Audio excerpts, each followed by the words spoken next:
This conference will now be recorded. All right, so hello everyone. My name is Soumya and I'll be your host for this session. So let me quickly introduce you to Techcanvass before we start this session. So Techcanvass is an IT certifications training organization for professionals where we help students to crack their certification exams in first attempt. So we are IIB endorsed and we are PMI authorized. So we provide project management preparation training for PMP, CAPM, and we also provide business analysis certification trainings for ECBA, CBAP, CCBA, Agile. And we also have domain courses into banking, finance, healthcare, and many more. So today's session is about how to prepare for PMP exam, and we have with us Sudipt, who is an accomplished program project manager with more than 18 years of leadership experience in IT project management, US healthcare industry, client vendor relations, and business operations, having worked with various IT giants such as Microsoft and Dell Technologies. So he is an MBA and he has completed various certifications such as PMP, Six Sigma Black Belt, ITIL, and also ACP now. So welcome Sudipt and welcome everyone. So Sudipt, I would request you to take this session ahead. Thank you everyone. Thank you, Soumya. Good evening, everyone. Glad to have everybody on this session, on this webinar. And let us get started with the webinar. The topic for today's webinar is how to crack PMP on your first attempt. But before that, let us quickly take a look at the background of PMP. Project Management Professional, which is also commonly referred to as PMP, certification is given by the PMI Institute, the Project Management Institute, for those who clear PMP examination.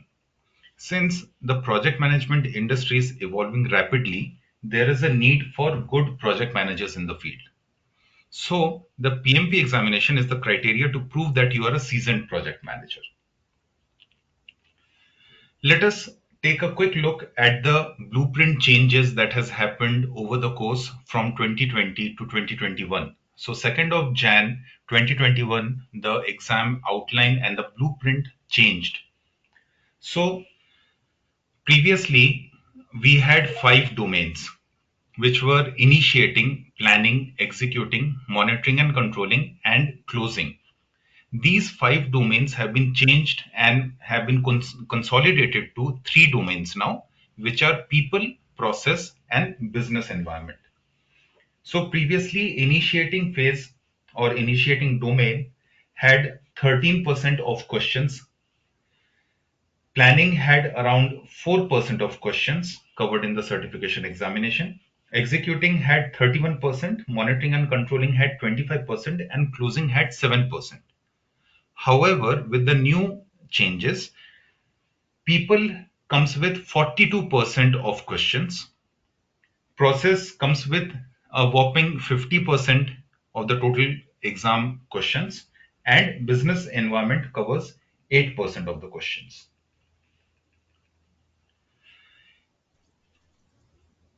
What is a domain? Domain is basically the high level knowledge area that is essential to the practice of project management, which has been changed now from 5 to 3. We also have few changes in terms of tasks.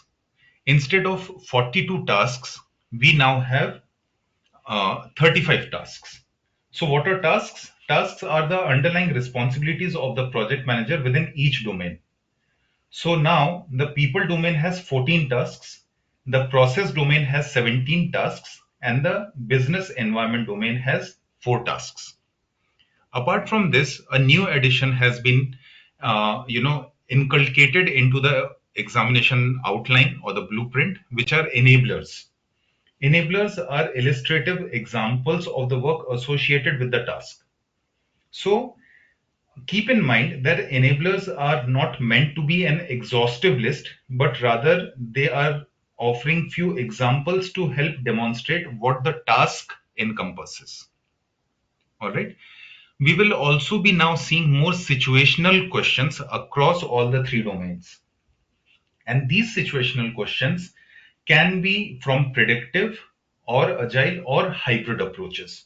So you can expect around 50% of the questions from predictive approach and the remaining 50% of the question from agile or hybrid approach. But before we undertake the examination or before we start preparing for the examination, let us first understand what is the true nature of the examination. Many people treat PMP certification as an educational examination, but it is not simply that. Rather, it involves some psychological testing. It does not only include the stuff that you have read and studied in PMBOK, PMI articles, or other guides. It also has to make sure that you are able to react in a positive way to various and regularly occurring challenges within a project. And that is something that your nerves can easily handle, not within the crammed material, so to say. So, when you start preparing for your examination, you should always try to look at preparing a custom study plan.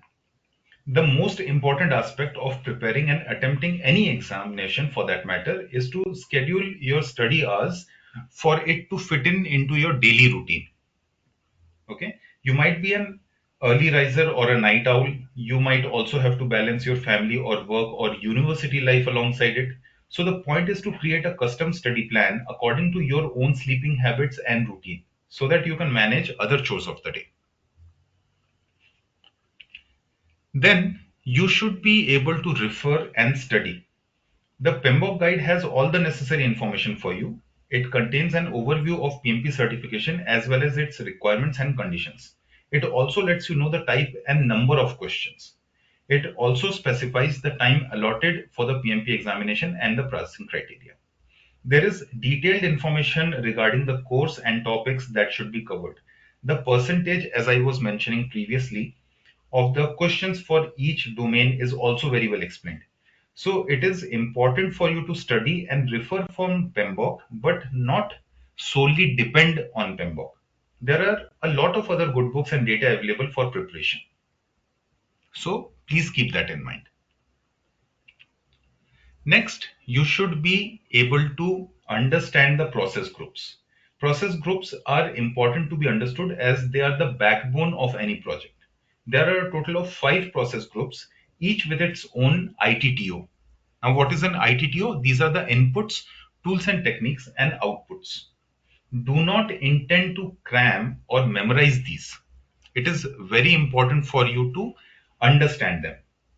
Okay, because if you just try to cram or memorize this information, it will be of no good and you will end up rather than investing, you will end up wasting your time. Okay, talking about ITTOs, as I mentioned previously, it is very important for us to understand the ITTOs. ITTOs are basically cycles, the tools, techniques, inputs, outputs that needs to be understood because they are definitely quite complex. But without them, without understanding them, you will not be able to memorize or remember what process flows to what particular level. Okay. Next comes is understanding your tools. ITTOs include various tools that are complex and difficult to comprehend. But once you understand them, everything will start making sense. So in your head, when you're preparing for the examination or when you're going through the PMP material, try to visualize things and try to connect the dots in your head. Because when you try to visualize this as a picture, as a visual representation, it is very easy for you to understand the concept. So try and do that. Okay, to understand all the different tools such as cause and effect diagram, flow charts, check sheets, Pareto diagrams, histograms, control charts, scatter diagrams, it is important for you to understand the concepts first and why they are being used and not something else. So for example, at one particular stage of the project for one particular requirement, you are choosing, or the book says or the material says that you are going to use cause and effect diagram. but you should ask the question, or you should be able to answer the question why we are specifically using cause and effect diagram and not a histogram at that point in time. So that concept is really, really important. Next is your formulas. When you're practicing the questions, you will come across a lot of formulas. Make sure you spend some time on them and understand them well. Once you have understood, memorizing will be easier because you will definitely encounter at least 5 to 10 questions purely based out of formulas. And it is important for you to understand them, memorize them, and apply them at the right time. Okay?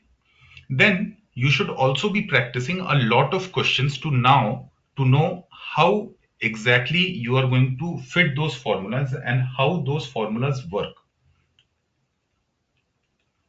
Apart from this, you can also take a look, or you can also refer to the additional materials which are available. There are many new and good books, study guides, as well as online sites that can help you with good preparation. Restraining yourself to one book limits your area of knowledge. That being said, I am not saying that try and refer or go through every single material that is available to you. PMBOK is definitely the Bible for PMP. So PMBOK is definitely going to be there. Apart from PMBOK, try and identify one more book that you are going to refer. My personal preference is Rita Mulcahy, because the way they have explained the concepts, it is very, very easy to understand. Because, let us accept the fact that PMBOK is comparatively a dry book.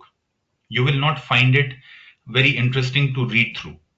So that is why it is easier for you to refer one more material, one more book when you're preparing for the examination. Okay. The current edition is 10th edition, I believe. Yes, 10th edition is the latest one. So you can definitely take a look at that. If you do not want to go ahead with Rita Mulcahy, you have other options as well. You can also try and refer The Head First for PMP. You can also refer that book. That is also a good book. I have personally read it, so I can vouch for it. So these are definitely my first two preferences after PMBOK in terms of material. Apart from your additional material, try to cover your practice tests, because many people tend to start practicing any sort of question that come their way. Once you have understood the true nature and the outline of the examination, you should be able to differentiate between the questions that are significant and relevant and the ones which are not.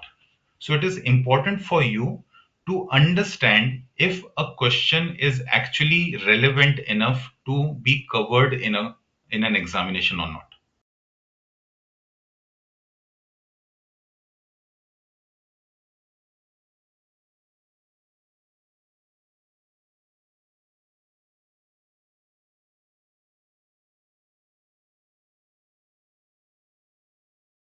While practicing, this is also important. While practicing, it is also important that you get to know that there are many questions which are easy, direct, and short. There might be other type of questions which are trickier and time consuming. There are formula based questions, as I was mentioning previously. There will be scenario based questions or situational questions. To be equally good in all these type of questions, practicing as many relevant questions as you can would definitely make your preparation better. Also, there are several ITTO based questions that are based on the tools and techniques used within project management. For these kind of questions, you can refer to the guides on the PMI website or in PMBOK directly. Apart from this, understanding and solving practice questions, it is also important for you to practice some end-to-end tests, because there are PMP examinations which are available online, as well as PMP past PMP papers which are available online, because you need to be habituated to complete a particular complete a particular examination at one go. Okay. I can see there are few questions coming in. I'll take those questions at the end of the session, if you don't mind, please. All right.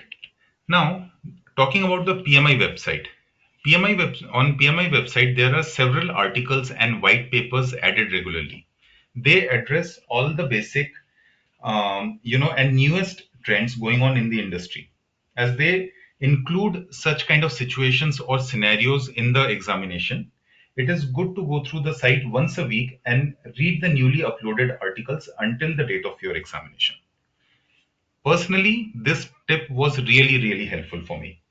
So I would definitely ask you all to do the same. Now, this was about the preparation for the examination.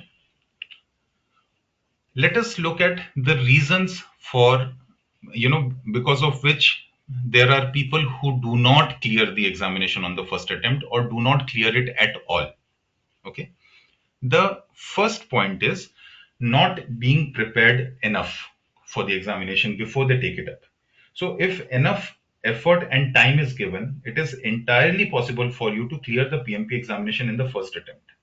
The primary reason for people to fail is because they do not prepare enough and they try to jump into the certification examination half-heartedly. Okay. Second reason, which I have personally observed or noticed, is the wrong timing. Because when it comes to the PMP examination, timing is key. Definitely nobody wants to fail the examination, but you should not be taking the examination until unless you are confident about passing. That is why all these practice tests are really important. Because before you take up the examination, if you do not understand all the PMBOK concepts or all the PMBOK terminologies, it will be very difficult for you to clear the examination.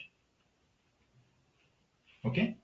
PMBOK is the best PM related source of knowledge. And this is a book which you need to understand before taking up the examination. If you take up the examination before you understand these concepts, you are very likely not to clear the examination. So be very cognizant and mindful about this fact. Another reason is people generally do not take up the prep course. It is called a prep course for a reason. Please do not try to cut corners and study on your own instead of taking up PMP prep course. This is generally a not good idea. Examination prep courses explain how the PMBOK guide as a framework and works as a collection of best practices, not just as a methodology. This means you can't use the PMBOK guide as your sole method of preparation. You should also be looking at other material, as I was mentioning previously. The PMP prep course will help you prepare for each specific section of the examination, breaking down major concepts to ensure you have an in-depth understanding. Okay. Another point is your overconfidence. Overconfidence in terms of that you understand project management. I have seen many people nowadays, or even in my past experience, that they think what they do in their current organization as a project manager or as a PMO, that is what is going to be covered in a PMP examination. That is not true. Okay. Many project managers believe their professional experience is going to be more than enough for them to help pass the examination. These project managers don't study, they don't participate in courses because they are overconfident, thinking they know everything they need to know about project management or about the examination. While it is important for you to have a real world experience, some project managers become too focused with their own processes and terminologies, ignoring the PMBOK terms and practices completely. Since these topics make up the entirety of the test, you have to have the comprehensive understanding to pass the certification examination. Experience is definitely beneficial, but remember, you should be focusing on the source material as well. The next item is focusing on wrong concept, because PMP exam covers a lot of material and a wide range of concepts. It can be easy to focus on the wrong areas. When you're too focused or on running through the practice examinations instead of focusing on a combination of completing practice examinations and studying the concepts, you may end up failing. For example, you could make a mistake like fixating on the math or the formulas at the expense of not covering the concepts enough. It is important for you to balance the type of material you are covering so that you have a well-rounded understanding of everything the test is going to cover. The last item is about using only free resources. As I was mentioning previously, there are definitely free resources which are available online, but that does not mean that you have to, or you should be rather, referring only to the free material. Okay. Free tools are great and they can be helpful. But if you are using only the free tools, it is kind of a surefire way to fail the PMP examination. In my opinion, it is not wise to rely solely on free resources, as those materials might be outdated or might be inaccurate. You should be ensuring that you are using resources that are going to help you understand the concepts rather than just simply answering the question that has been asked. If you want materials to enable solo study, stick to the ones offered by your PMP certified training provider. Okay, so these are some of the real life situations I have encountered with my mentees and with my past peers and colleagues who I have seen making these kind of mistakes in their preparation uh, you know uh, path or preparation journey, and they have failed the PMP examination. Having said that, let us look at the do's and don'ts when you're preparing for your PMP examination. First do is definitely complete your PDU training before you read the PMBOK, because it helps you understand the concepts even before you read them. Okay, so complete your PDU training, because in a PDU training, in a preparation course with the trainers and with the videos, with the content that is provided to you for a particular PDU training from an institute, that really helps you ease through with the understanding of the concepts from the grassroots level itself. Also, try and solve a minimum of 1,000 practice questions. Minimum. If I would have been at your position today with this much of exposure to how PMP as an exam is being approached and what I have seen from my past experiences, I would rather do personally more than 1,500 questions. But if you think that 1,500 questions is too much for you to cover, in that case, at least bare minimum, try and cover 1,000 practice questions.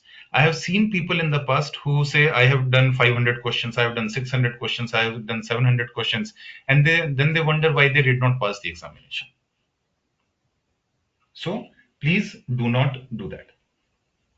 One more, do is, it would be really helpful if you base your preparation on the knowledge areas instead of the chapters. So once you cover a knowledge area, once you cover a particular topic, go ahead and complete your practice questions on that topic. 30 questions, 50 questions, 100 questions, whatever number of questions you can cover. What happens is, when you're solving the questions freshly after completing a particular topic, it helps you relate the kind of questions that come with the concept that you have just now studied. It stays in your head. All right. Then try to solve at least 30 questions in 30 minutes on a daily basis to develop the speed before, at least a month before you plan to take up the examination. Because when you're doing the examination, you get around 1 minute 20 seconds per question, which is really, really short if you take into consideration the long, lengthy situational questions or formula based questions that you would be encountering. So you need to develop, the speed. Also, track and measure your progress weekly. So week 1, I scored 60% marks in my mock test. Week 2, I scored 62%. Week 3, I scored 72%. Week 4, I scored 78%. Week 5, I scored 80%. Keep on tracking your progress, keep on measuring your progress on a weekly basis to see where you are improving, because that will definitely motivate you. At the same time, it will also help you analyze the areas where you are lagging behind, and you will be able to focus on those areas better if you are able to identify them beforehand. Okay. Again, coming back to analyzing your areas or the incorrect answers, try and analyze them and make notes to improve your understanding of those particular concepts or of those particular topics. Because when you keep on making mistake or you keep on marking certain questions incorrectly from a particular topic, that clearly shows that you have not understood the concept properly. And it would be really, really important for you to ensure that you have a very clear understanding of all the concepts. Okay. One more item that I have personally used, one more trick rather that I have personally used, is the use of flashcards. Flashcards are generally small, post-it notes or small pieces of paper that you can use depending on the feasibility and the material that is lying around you. You can write the question on one side, you can write the answer on the other side, and you can keep referring it whenever you get some short interval or short time from your busy schedule to, to ensure that the concepts stays in your head. So let's assume you're traveling to office, you're in a cab, you do not have that much of time or that much of space to open up your material, your PMBOK book and everything. And it is also cumbersome for you to carry such a heavy book on a daily basis. So you can have some 10, 15, 20, 30, whatever number of flashcards in your pocket. And while you're traveling, you can keep on referring to those flashcards on a daily basis. You can keep on updating or you can keep on changing the flashcards on a regular basis so that more and more items are being covered during that particular time.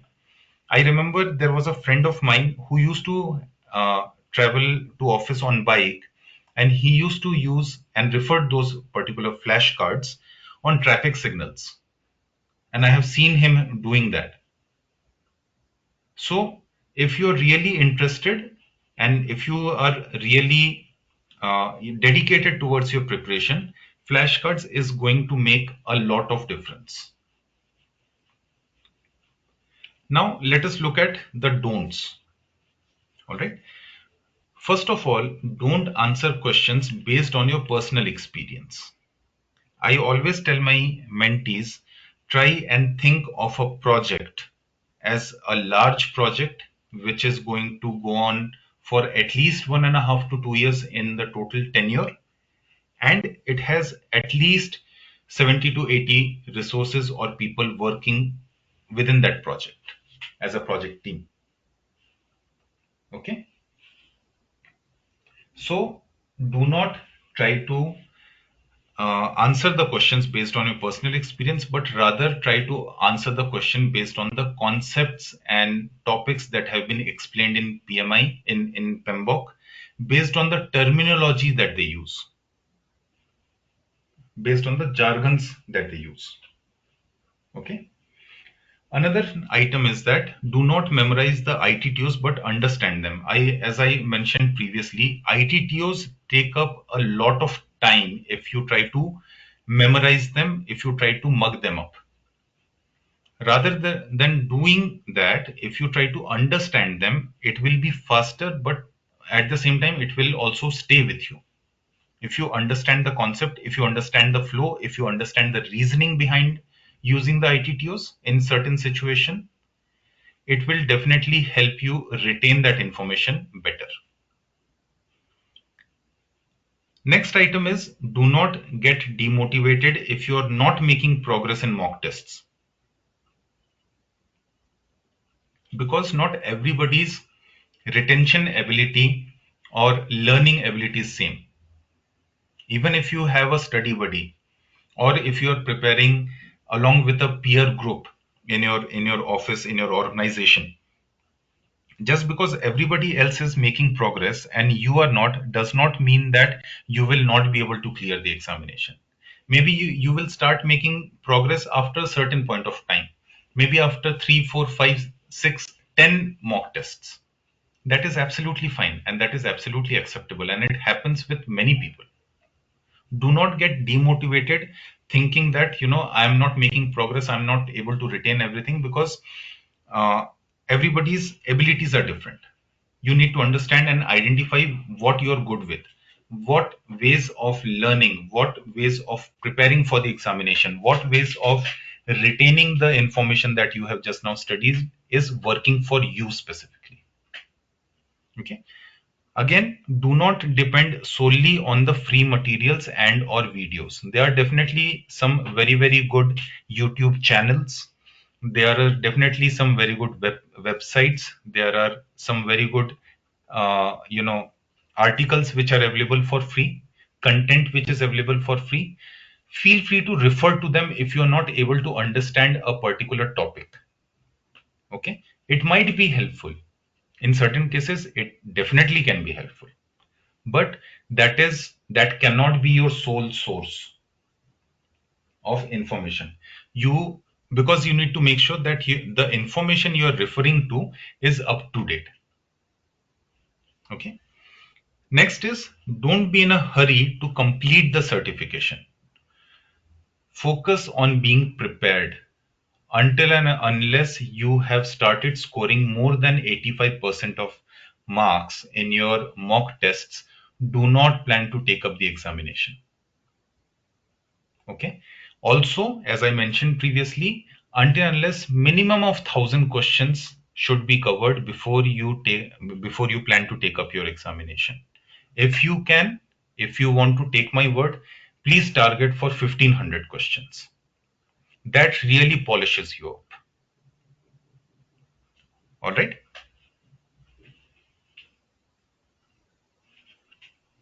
Having said that, there are some personal tips that I wanted to share.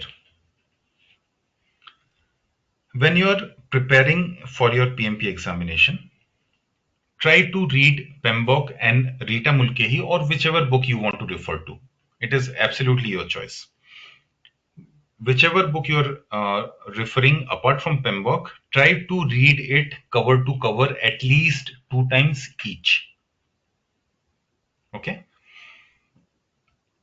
First, read Pembroke cover to cover. First, you have to complete your PDU training or the prep course, whatever you are going to take up. First, complete that. Then come to Pembroke. Read Pembroke cover to cover with an intent of finishing the book, not with an intent of understanding what it says. Okay.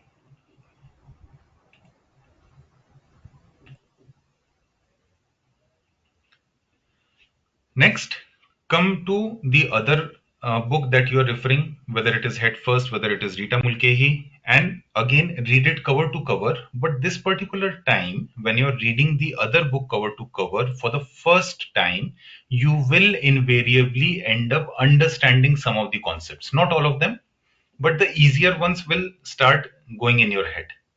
You will start retaining that information. Now, once you have completed that, come back to Pembroke, start reading it, this time with an intent of understanding what the Pembroke says. And while you are doing this, start making notes of topics that you are not able to understand or you are not able to retain, or topics which you feel might be important for you to refer back again. Once you have completed PMBOK for the second time with an intent of understanding it, you have prepared your notes, you have written down your formulas, you have gone through the appendix, you have gone through the lexicon and things like that. Come back to Rita Mulcahy or whatever book you are using. Read it with this. Read it for the second time with an intent of verifying what you have written in your notes is correct or not, whether your understanding is right or not. If there is any confusion, clarification, try to refer to both the books side by side and try and see what PMBOK says and what the other book is explaining it to be. That will help you understand the things better. Also, consult and collaborate with your colleagues or peers.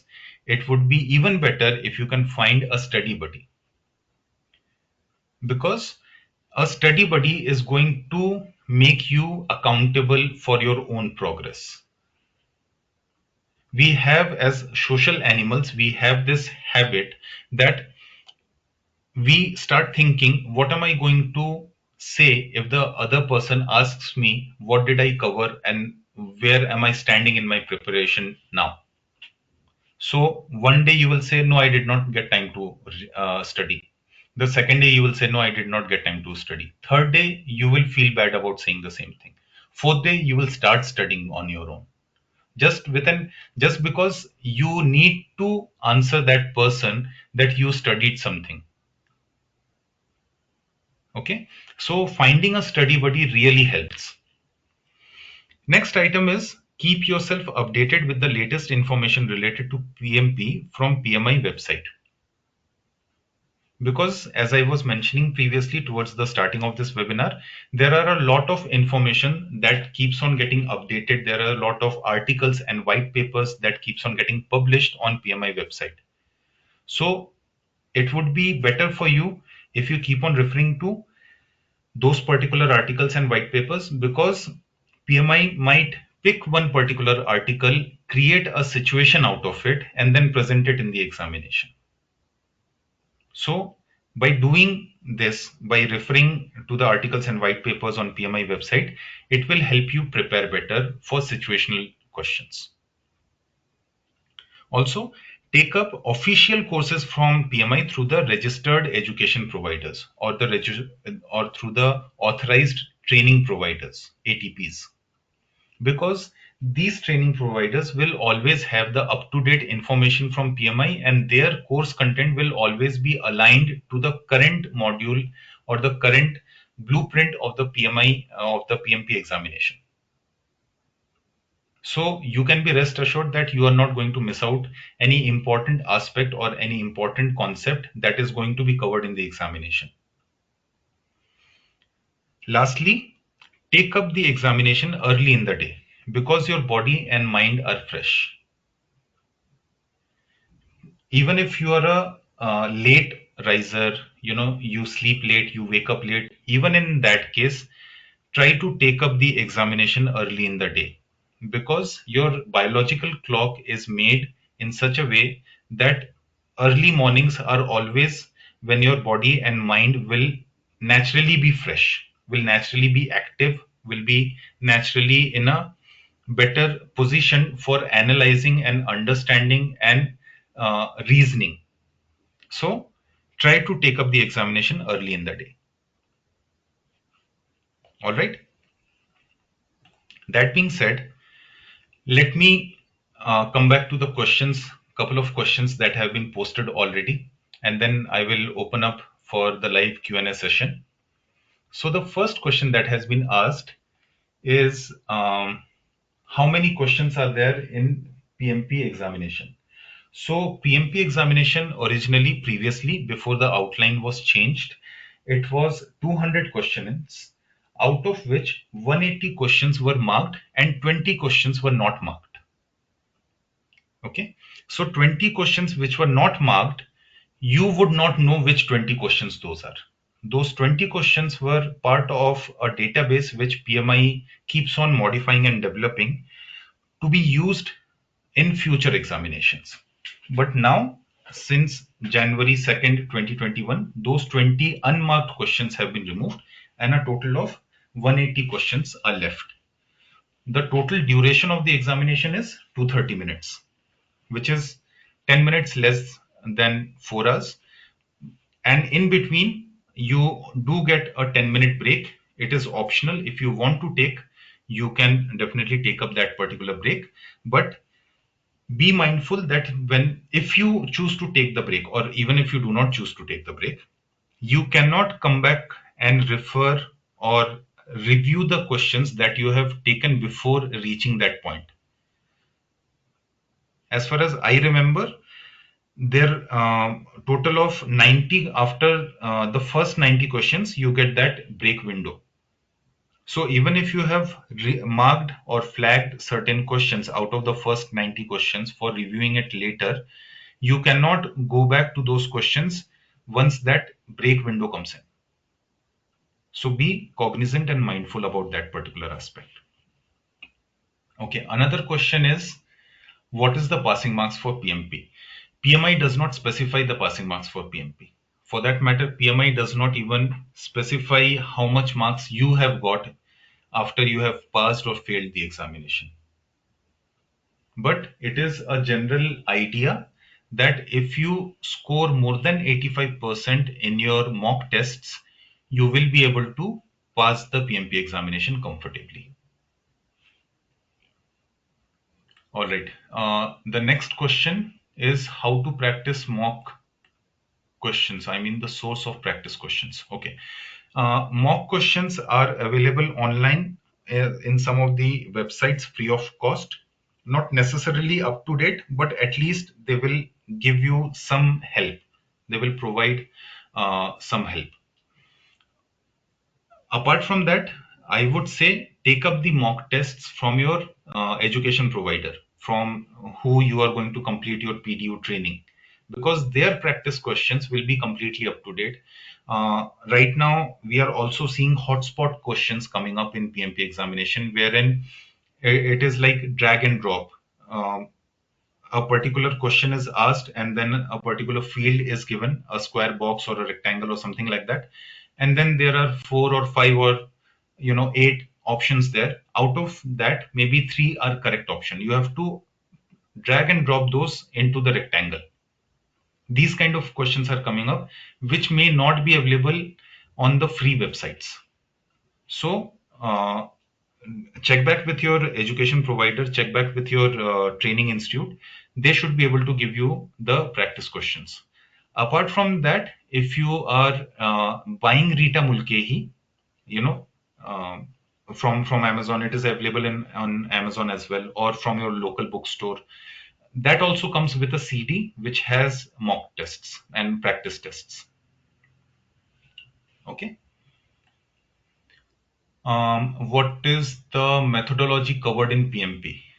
The methodology which is covered in the new blueprint, exam blueprint, is um, predictive, which is essentially waterfall, agile, and hybrid. All 3 types of methodologies are being covered in the examination. All right. Next question, when to start taking mock tests? I mean, how we can be sure we are ready to take the mock?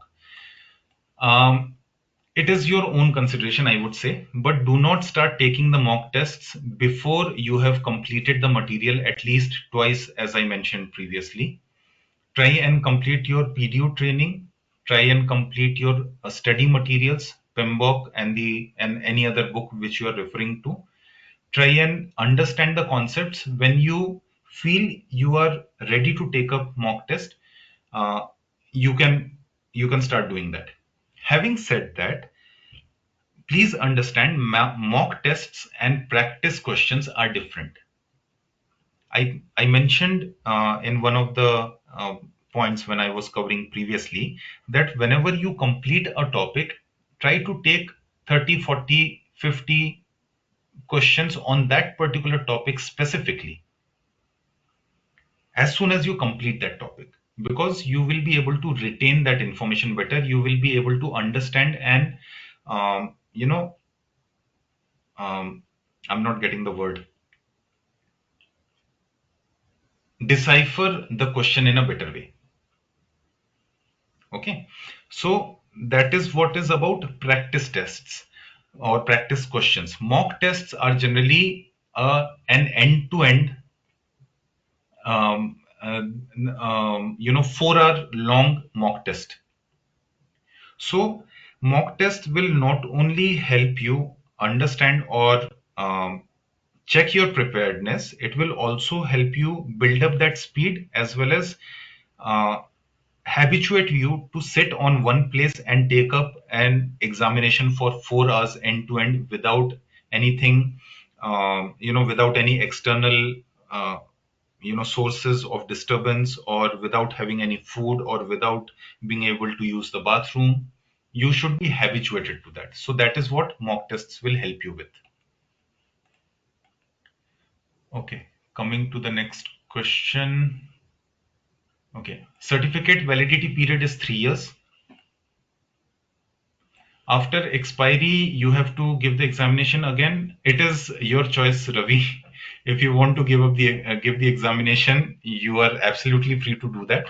But how you can retain the validity of your certification once you have achieved the PMP certification is over the course of the next 3 years, which is your validity period, you need to earn 60 PDUs.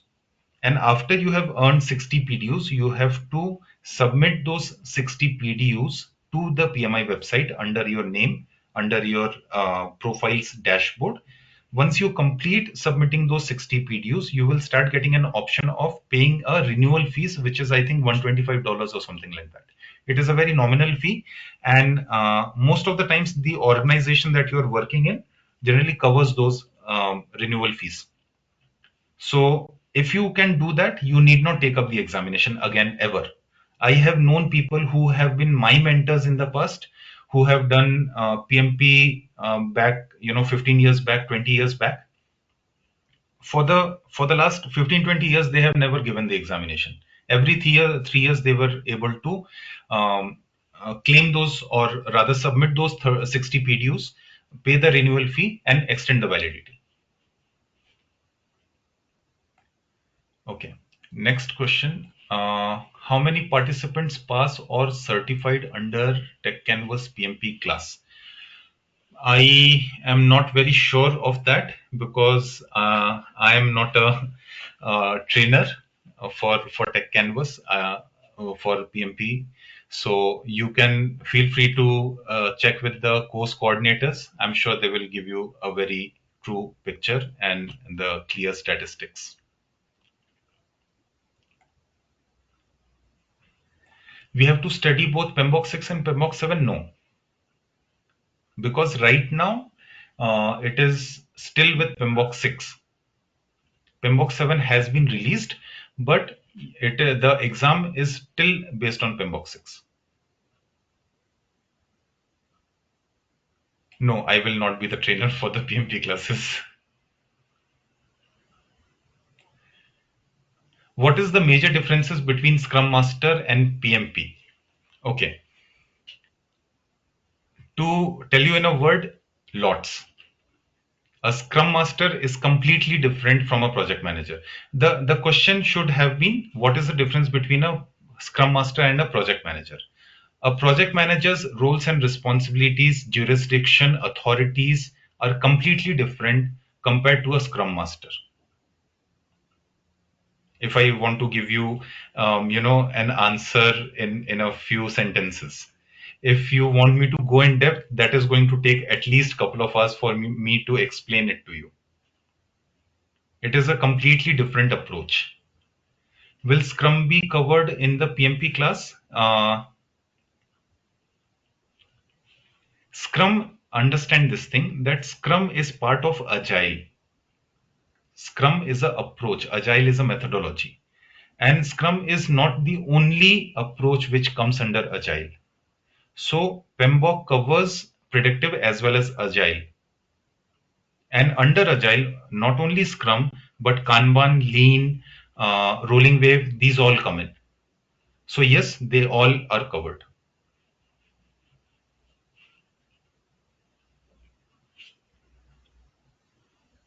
feel free to unmute yourself and ask questions if you want to interact. If you do not want to type in, you want to just ask in, absolutely feel free to do that.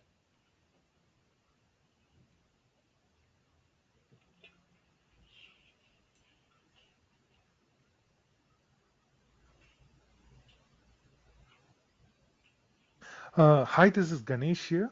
Hi, Just Ganesh. wanted to let you know that I have already completed my training course with the provider. You have given Mhm. me so much information. You have broken the concepts in the right way, and you have told us the right approach. So you don't teach at Techcanvass, is it? You don't teach PMP at Techcanvass, is it? No, I don't. Oh, okay, yeah. Thank If you if so that much. is a if that Okay, is a okay. disappointing, okay, I can Okay. understand. Okay. Just I wanted am to. there on LinkedIn. Feel free Okay. to get in touch with me Yeah. Okay. Your full name. if you need any help. I forgot your full name. Sudipt Narayan Singh. Sudipt Narayan Singh. Yeah. Got it. I would Thank you. be happy to help if you need any kind of assistance. Feel free to do Perfect. that. Sure. Thank you so No much. Yeah. problem. No problem. How big is the PMP class? How big in the sense I did not get that question, and I'm sure Octopus is not your real name. Can you please help me understand by what do you mean by how big in terms of the number of participants or the total tenure of the PMP class? How many participants? It depends on batches. There can be anywhere from 5 to 20, 25.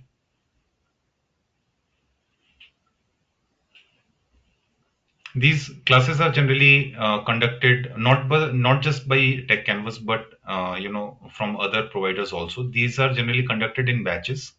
So I remember when I completed my prep course, in my batch, I think there were 29 participants, 29 candidates there.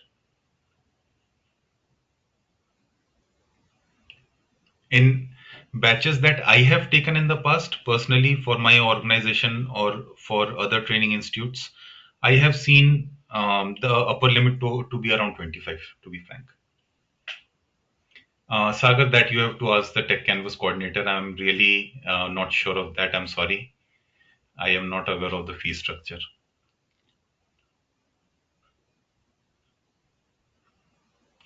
You can see the contact information here on the screen. You can take a note of it, or you can take a screenshot, and you can get in touch with Tech Canvas and ask all this question if you want to.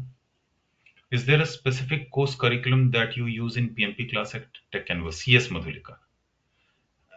Again, not talking specifically about Tech Canvas, but in generic terms, the course content will always be aligned to the examination. As the examination evolves, the course content evolves. So the course content is intended to ensure that you understand the concepts and enable you to clear the PMP examination. As I was mentioning previously, PMBOK, based on which the PMP examination is conducted, PMBOK is a Bible. PMBOK is huge. So it is not possible for any training provider to completely cover PMBOK end to end. So it is the course content generally covers the items or the concepts or the topics which are aligned to the examination outline. Okay, what is the course duration? Again, I'm not very sure, but um, I generally need around 40 hours in total. So if it is 4 hours a day, that means total of 10 sessions. If it is a weekend course, it can be, 8 weeks. No, not sorry, not 8 weeks, 5 weeks, 10 sessions, Saturday, Sunday. If it is 4 hour per class.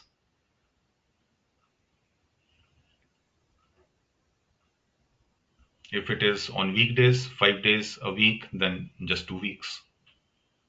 Depends what kind of combination you are looking at. But it is generally around 40 hours.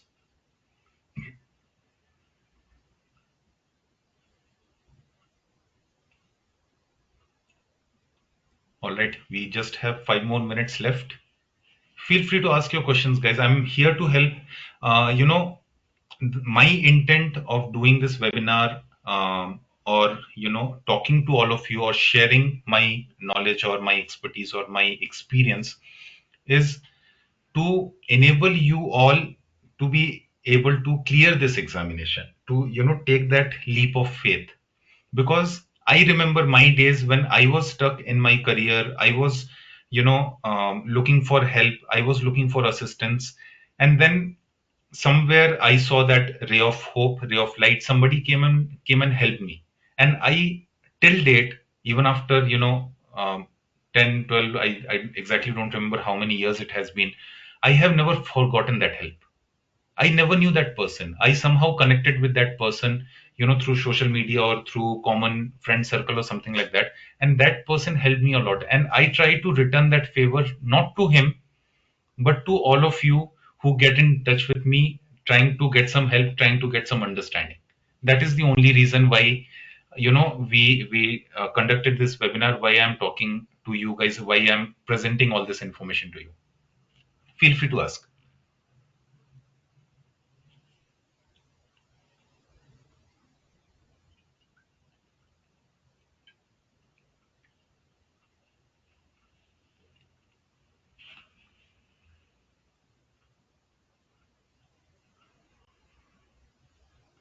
All right, I guess there are no more questions coming up.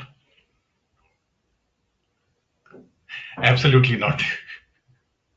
PMP is absolutely not easy to pass. It needs a lot of preparation. PMP shows your expertise. It shows how seasoned you are as a project manager.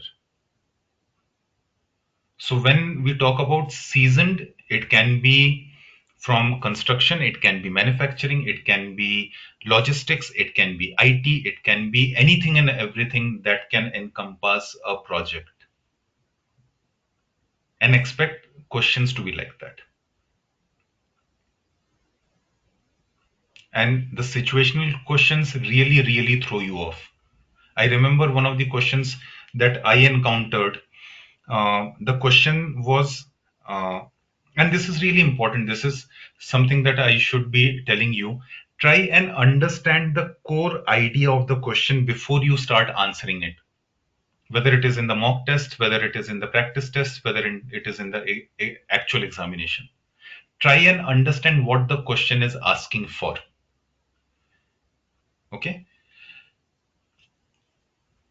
No, Madhulika, that would be tough. It is not impossible, but that would be tough.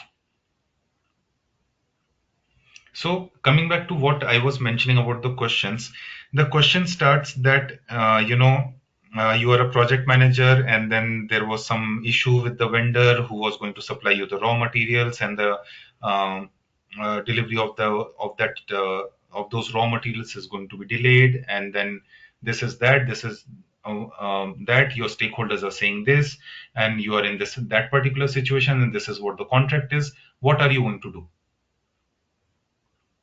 So when you start reading the question, you start thinking about the procurement. Then when it starts about stakeholders, you start thinking about your stakeholder management. Then when it starts about telling you about your contracts, you start thinking about, again, procurement, from a contracts perspective. Then finally, you will end up and realize that the whole question is about communication management. So if you understand the concepts properly, you will be able to identify that. So it is not easy to pass, but at the same time, it is not impossible. Absolutely, Sagar.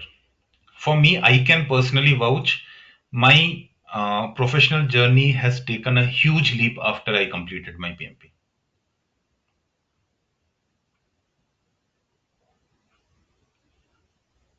There are many organizations who are serious with project management, who execute, hundreds and thousands and lakhs of projects on a daily basis, who look specifically for PMP certified professionals. and there's a real dearth of PMP certified professionals in the market. I being an interviewer for one of my organizations, I have seen this happening. You want PMP certified professionals, you don't get them, and there are vacancies lying unfilled in nearly every organization.